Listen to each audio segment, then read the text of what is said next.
Hello everyone and welcome to a new Presearing video.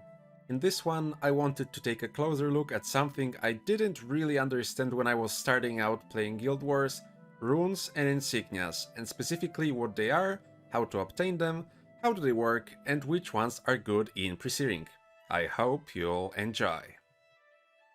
So to start off, let's explain what Runes and Insignias even are.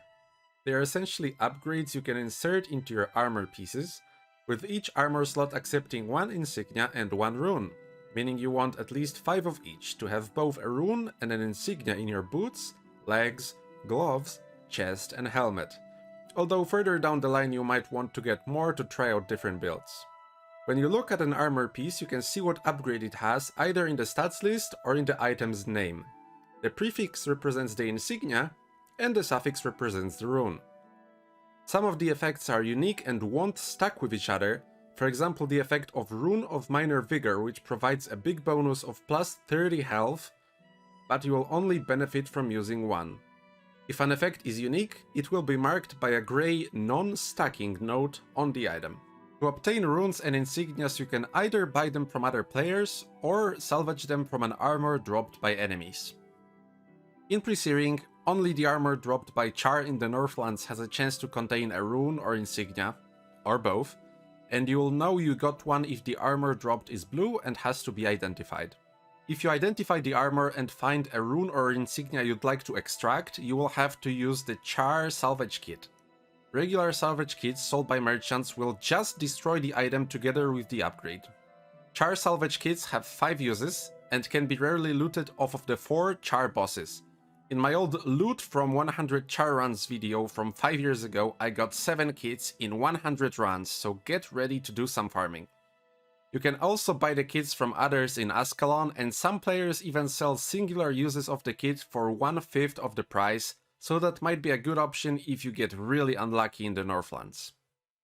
One last piece of information I wanted to note regarding salvaging runes and insignias is that even when using a Char salvage kit, there is still a high chance to destroy the item after extracting the upgrade, so if you happen to have an armor piece with both a rune and an insignia you want to salvage, it's best to salvage the more valuable one first. After you have the salvaged rune or insignia in your inventory, you can use it to enhance your own piece of armor, but of course, this being Guild Wars, there are several things to consider before you can enjoy your hard-earned upgrade. First of all, you can only use runes and insignias of your primary profession, or ones that can be used by everyone. For example, if you're a necromancer primary and a monk secondary, you will not be able to use a rune of healing prayers. And this is a very common mistake made often by new players, so don't spend all of your gold on expensive runes that you will not be even able to use. Secondly, you should put your most important attribute rune in your helmet. Professor Yackington, found in the Regent Valley Secret Garden, sells special headpieces for 50 red iris flowers, which double the effect of any attribute enhancing rune.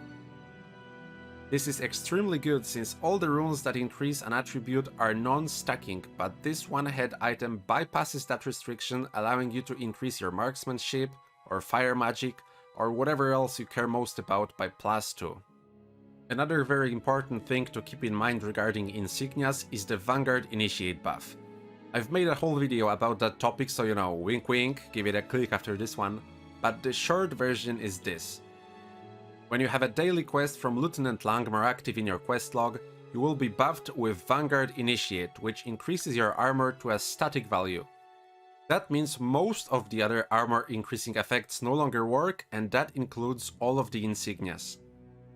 Since the vast majority of insignias increase armor in some way, this makes it so the only ones worth using are Survivor, which increases health, Radiant, which increases energy, and Knights, which is a warrior-specific insignia that straight up reduces physical damage.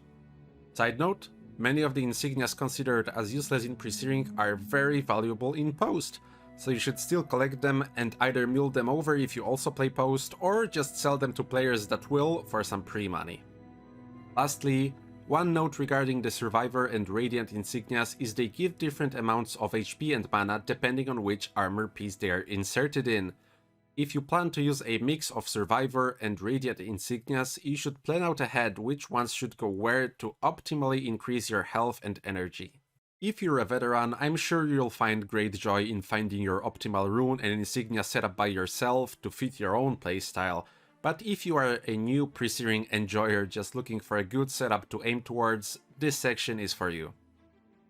When it comes to insignias, all professions except warriors will probably be okay just using 5 survivor insignias, especially if you're trying to get the survivor title. If you find yourself more energy hungry or you don't fall on low health often, feel free to replace some or all of the survivor insignias with radiant. When it comes to warriors, however, you have access to a knight's insignia, which will give you a lot more effective health than a survivor insignia can. The way a knight's insignia works is it reduces the physical damage taken by 3.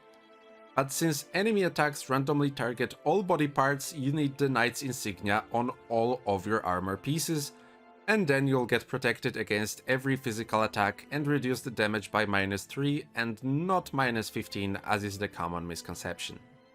With insignias covered, let's move on to runes. The general rule is simple. First, put your most valuable attribute rune in a helmet and then upgrade one of the remaining pieces with a minor vigor rune. If you want, you can also slot runes increasing some other attributes, and once you've upgraded your helmet, you have a vigor and used all the other attribute runes you need, you can fill the remaining slots with runes of vitae or attunement depending on preference. Once again, there is one more rune that is usable by warriors only, and that's minor absorption, which, similarly to knight's insignia, reduces physical damage by 1. It's non-stacking, but it covers the entire body, so you only need 1, and together with 5 knight's insignias you will reduce all physical damage by a total of 4. So that's it when it comes to runes and insignias in Presearing. Hopefully the video was entertaining and maybe you learned a thing or two. As always, hope you enjoyed, hope you had a fantastic day, and I hope to see you in the next one. Goodbye.